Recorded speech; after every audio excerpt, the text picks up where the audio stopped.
Thank you so much for having me. I'm excited to be here. You have a very busy schedule. I know you carry a lot. So to take time out of your schedule is pretty awesome. And I feel very honored. Well, thank you. I appreciate it. I'll make time for anything that I find important, and this is definitely important to me. Well, you're incredible. Before we dive in too much, Carsyn, how old are you and what grade are you in? I am 18 and I just graduated high school last Saturday.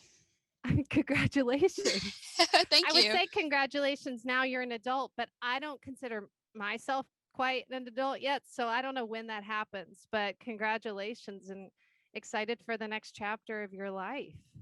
It's exciting. Definitely, Yeah, definitely. exciting. Well then this is when we spoke, we talked about different topics that we were going to discuss or we could discuss. And one you chose was it's okay to be awesome. This is one of my favorite topics to explore, and so I'm thrilled that you and I get to talk about it because I think you can offer awesome perspective. Okay, we're just going to dive in. First question: do you believe that being humble and believing you're awesome can coexist? Absolutely.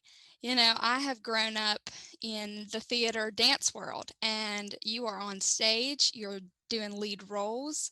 And on stage, you have to have an a ridiculous amount of confidence in that character in order to portray what you need to successfully.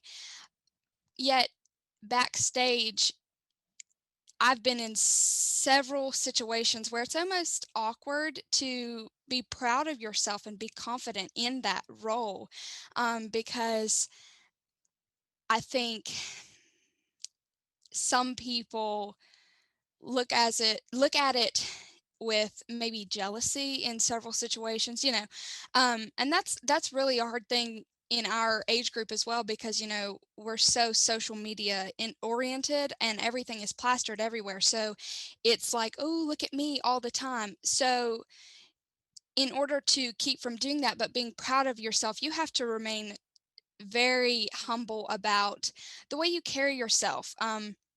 My mom has raised us on the belief that you have to be kind and compassionate to everyone. You never know what anybody's going through. So, doing lead roles and such, you want to make sure you remain confident in yourself, but give some of the younger people something to look at. I always remember that. How would I look at somebody older than me? So how are these younger people looking at me? How are these people in my classes looking at me? I want to give them something that says, okay, she can be super confident and loud on stage, but when she's back here, she's my friend. I can talk to her. I can confide in her. She's somebody who is still kind and true to herself, um, but also successful and proud of what she's doing. It's so interesting to me because you talk about, first of all, I love what you're saying, and it's you're a total role model, but and I hear you sort of navigating, not dimming your light to meet other people's potential jealousy of looking at you a certain way, but also understanding their point of view on maybe being jealous and still continuing to be humble through. Is that how you don't dim your light? Is Absolutely. I've got a very big personality and I'm okay with it. I'm the same way. I'm a mini me of my mother. She is that exact way, and we're proud of it. We're proud to be loud and happy all the time, but um remembering that sometimes that can affect other people is what's important. Remembering that not everybody has that personality. So you want to be able to um, stay true to yourself and be the loud, happy person, enjoy life, but still be able to click with other people on a personal level, especially backstage and yeah. when you're working and in the workplace and everything. You want to be able to create relationships in a very honest and true way. Yep, that's it. When you said about not being able to fully appreciate the support of others if you don't take time with yourself to admire what you've accomplished. And you spoke about knowing the full story, getting quiet with yourself, being a role model. Can you dive into how you take the time to I don't know, pat yourself on the back? You know, how do you take the time to pat yourself on the back? Absolutely. I think that is a huge part of taking care of yourself. That is one of the biggest things, self-care wise, that I try to focus on. Um, you have to remember where you have come from. In the fifth grade, I was diagnosed with Graves' disease, and that has been it's a day-to-day struggle. I'm in and out of the doctor's office every week having lab work done, and there are weeks where I have a 12-day flare up and I just feel horrible. So when I get to perform a lead role like Fritz or Alice, I have to take time to maybe journal and say, okay, think about where you have come from and what you've had to push through. You know, we plaster everything on social media. I'm guilty of doing that too. I love getting retweets and likes and shares and comments. I love that, you know, and I like sharing what I'm up to and what I do in my daily life and those roles that have been so special to me. But it's important to truly appreciate it for yourself, or you will never accept what other people say. It's just like with jealousy and everything. Just do what you want to do what you love, do what makes you happy, because nobody else's personality or personal opinion of you truly matters. It's what makes you happy. You can't let other people affect that. So taking time to journal or look through videos and say, okay, what can I do better? What have I done? Where have I come from? Um, adds to the specialness of each role or success in life. That's so true. It's because you're probably talking to you at 8 years old, you're doing things that you only dreamed of now at Absolutely. 18. Absolutely. Why do you think it's a good thing to model for young girls this embracing of awesomeness within humility? I have a younger sister, and I have seen how hard it is for her to be compared to me.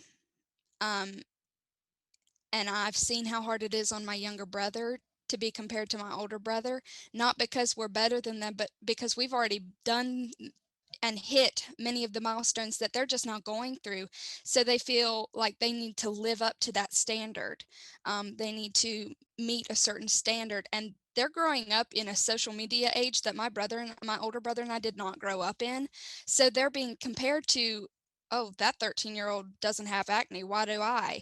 Um, so they struggle with different things that we didn't struggle with. So I think it's really important to remind them, you know, everybody's in a different stage of life. Don't compare yourself to anybody else, because this is your story. You have to live it the way you need to, and the way that makes you happiest.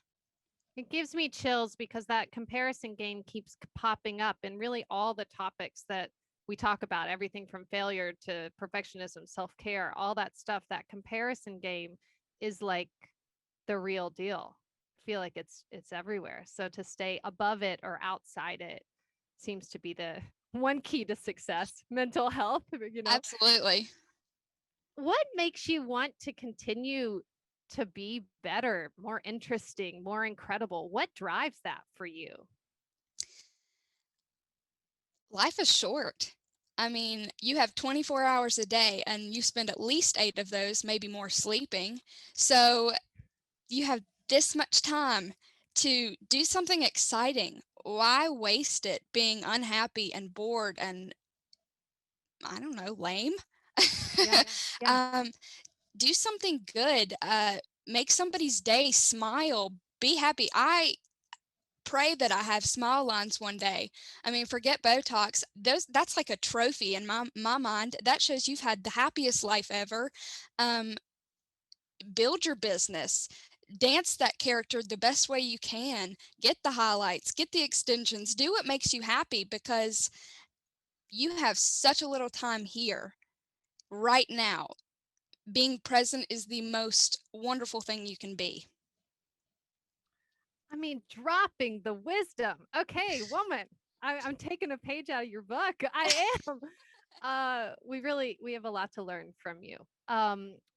What are specific things that you do to remind yourself you're awesome when you don't feel it, when you've suffered a blow, all of those things? I learned from my mom to print off as many pictures as you can. I've got photo albums over photo albums over photo albums. And anytime that I'm feeling blah, I'm going to pull out my journal and I'm going to write, or I'm going to pull out a photo album and just look for a happier time where I knew I was feeling good and I was feeling present. And it kind of grounds me and it reminds me, okay, you've come from here, you've come from there. Look what you were doing this day. Look what you were doing that day. You were so happy. Find that again because you can't let go of that happiness and that joy. Yeah, it's so good. It's such a good reminder. It's a very specific thing too, because I think if we can focus on rather than just broad things to do, of course, it's awesome to tell yourself you're awesome in a mirror or something like that, which is, we've all done that as well. But to have the pictures to remind you, it's the whole thing, like you said earlier, of remembering where you were and what you've gone through to get there. Whatever the journey and the struggle has been, it's awesome. You seem very grounded in your confidence. Why do you think that is? Well, everybody has hard days. I have bad days. I had a bad day this week just because I was so overwhelmed with all that's going on in my life. But I think I have just learned from such a hardworking mother, and she's just a kind soul, and she's always giving to others, and she's always giving her time and energy. And I completely look up to her. I'm very thankful to have such a wonderful role model in my life. But also, it's kind of funny because when I was a baby, my parents had my hearing checked because I didn't cry, I didn't talk. They thought I was deaf. I mean, they really did. And I was the most shy child. So my parents pushed me into pageantry and dancing and gymnastics and anything to socialize, um, or help me socialize. And I think from a very young age, I had to learn to push myself out of my comfort zone. And I think that really helped me in the long run because I am so very comfortable with myself now. I can't help but just saying, well, this is me. I'm confident in it. I mean, why do I need to change for somebody else? Why can't I just be me? Yeah. I mean, yeah, it's so you are an embodiment of comfortable in your own skin, and it is a joy to watch it. It's really really awesome and a wonderful reminder to all of us. So my final question, even though I could talk to you forever about this, um my final question for this segment is, do you find that the more awesome you are, the more humble you are? Like the more you accomplish, the more down to earth you get? That's Or a is it really the good other way? Are question. you full of yourself and like, whatever? I mean, I hear the reason I ask is that I hear it's like I hear it that you're just, I don't know, more Yeah. grounded. You're so grounded. It's wonderful. No, that is a very good question. That actually makes me think a whole lot. Um, I definitely don't think I'm full of myself. I'm proud of myself. I'm proud of accomplishments. I'm happy with where I'm at right now in my life and working on a plan for a future and that sort of stuff. But as far as confidence, I think I think that that has made me a little more humble, just appreciating like I did this. Now I can help somebody else. Now I can push somebody else. Now I can be the support system somebody else might need. Um, because I've been in a position where I just felt so weak and tired and unhappy. And I mean, there was a time where I was the audience member to the art that I completely adored. I mean, there was a whole 2-year period where I just couldn't dance. I couldn't do what I love to do. So being in that weak um, position, I think, has really made me learn to appreciate actually being a part of what I love so much or um,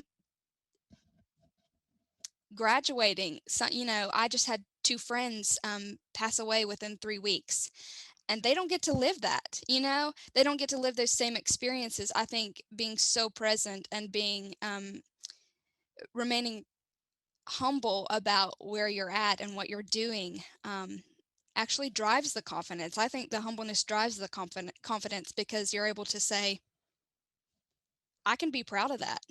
Mhm. I'm sorry to hear about your friends. Um, but humbleness driving confidence. I'm going to keep that. That's a sound bite. I'm going to remember that. I love talking with you about this. Now, though, it is time to jump to our know it all segment. You ready? Absolutely. Okay. Carsyn, what is your superpower at this stage in your life? I think my superpower has to be a nurturing nature. My mom's a nurse, and I definitely do not have the stomach for that. So I've had to figure out how to be just as caring in other ways. Um, I've become very good at communicating emotions, especially with my younger siblings. They're going through that same weird, awkward phase, like freshman year, seventh grade, and that's terrible. That's the worst age. And so I think being able to talk with them and sit down and help them through things, I think has been pretty awesome because there's also a lack of face-to-face communication and just simply talking amongst our age group because everything is this. You're on your phone, you're on Snapchat, you're on Twitter. So a lot of people can't even hold a conversation. So to be able to conversate but also take care of other people, and I love cooking meals for other people. I love sewing and hemming pants for my brothers and things like that, just little tiny details, just any way to help somebody else out. Oh, it is a superpower. It is. Okay, next question. What don't you want to lose as you get older and become an adult? My youth, and not youth as in nice skin, no wrinkles, no gray hair, but a childlike demeanor as far as accepting others, loving so freely, being able to forgive and forget, and being so explorative and spontaneous and happy and joyful in life. You see 3-year-olds and 4-year-olds, they don't see race or gender or any boundaries. I hope to keep a hold of that and remember that because you start to grow older and become more successful in life, and you build up walls and barriers, and you're so focused on making it to the next milestone or just trying to fit in so much before your time comes. So I think just remaining youthful and happy in my soul. It gives me chills, Carsyn. What do you understand that adults don't think you do? It is no secret that my generation is looked at as lazy and entitled. And I completely understand how hard you have to work to get to where you want to be. I know that quote, when life gives you lemons, it typically is used for you're given a negative situation, make it a positive. But I really see it more as you're given something to work with, so you've got to work with it. If you have ever made lemonade from lemons, it's a lot of work. One lemon is only like a sip of lemonade, so you have to work so hard to get a full liter. Um, so I just think remembering or knowing that if I want to open my own business one day, if I want to have my wedding dress line or be a good mom one day, you have to work so hard to get there and be successful. And I'm willing to do that. And I think there are a lot more kids my age or teenagers my age willing to do that than older generations realize. I agree. I agree. And finally, what advice do you give to your future self? Life is too short to remain still. Do something exciting every day. Start a business, travel, check off your bucket lists. do something to benefit others. Just live so freely in the moment. That spontaneity and joy are a habit. It's by nature. You can't help but act that way and be that way. Just be so real about it. Oh, Carsyn, you are a lighthouse and a role model. I know role models are often people older than you, but honestly, you're such a role model. So thank you for dropping your wisdom on us today, for sharing your insight, and being on this podcast. I am so, so grateful. Well, thank you for having me. It's been wonderful. I've loved talking to you. Yeah, we'll keep it up. We'll keep it up. We got to revisit this. Absolutely. Thank you so much. Thank you. Bye.